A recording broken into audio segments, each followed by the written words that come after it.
clang. The steel door slammed shut. Another day, another clang. Prisoner 117, they called him. No name, just a number.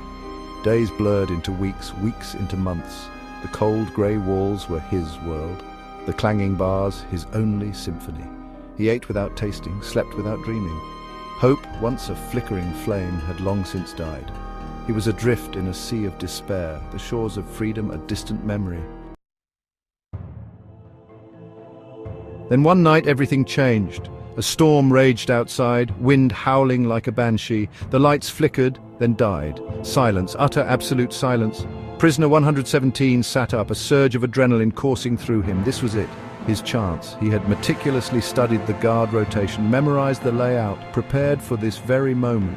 He moved swiftly, his movements honed by countless hours of practice in the darkness of his cell. He had to get out, had to escape this concrete tomb.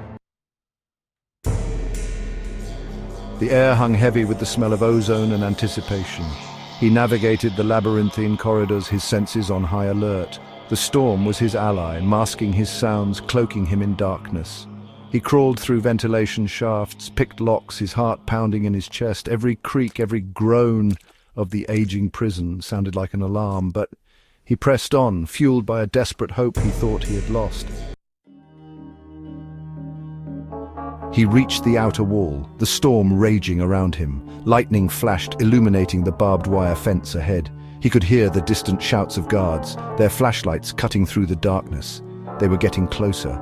Panic threatened to engulf him. He took a deep breath, steeling his nerves. He'd come too far to give up now. He had to escape. Section 5. Escape to the open sea. With a final desperate heave, he squeezed through the opening in the fence. He sprinted towards the edge of the compound, the ground falling away beneath his feet. Gasping for breath, he looked down. Below him churned a raging sea. He was standing on the edge of a cliff, the prison not a prison at all, but a massive ship. Confusion washed over him. A ship? How was this possible? His escape had just taken a turn into the unknown.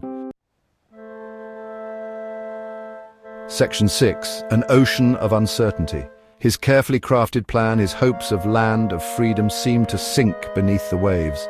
He was surrounded by an endless expanse of water, more lost than ever before. He clung to the railing, the wind whipping at his face. Despair threatened to pull him under, but a new resolve began to surface within him. He had escaped the concrete cell, but what awaited him now? This wasn't freedom, not really. It was just another kind of prison, vast and unforgiving. Section 7. A familiar face, a shocking truth. As he clung to the railing, a figure emerged from the shadows, a weathered face etched with familiarity. It was the warden, his eyes filled with a strange mixture of sadness and understanding. "You were never meant to be free, 117, the warden said, his voice barely audible above the storm. "The ship, this is our world, our sentence. We are all prisoners here." The words hit prisoner 117 like a physical blow. He'd risked everything to escape, only to find himself trapped in a different kind of hell. Section 8. The weight of true freedom. The storm raged on, mirroring the turmoil within him. He had escaped the physical prison, but the warden's words had unveiled a deeper, more profound confinement.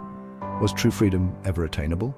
Or were they all in their own ways serving life sentences, bound by circumstances, by choices made, by secrets kept? He looked out at the vast, unforgiving ocean, the weight of the warden's revelation settling upon him. He was free from the cell, but the true nature of his confinement had just begun to dawn on him. Section 9. A life sentence even at sea. As the storm subsided and the first rays of dawn pierced the darkness, prisoner 117 knew he had a choice to make. He could succumb to despair, to the crushing realization of this new reality. Or he could face this strange, uncertain future with the same courage and determination that had brought him this far. He was a prisoner of the sea now, but perhaps, just perhaps, he could find a different kind of freedom within that sentence. The journey to true liberation, he realized, had just begun.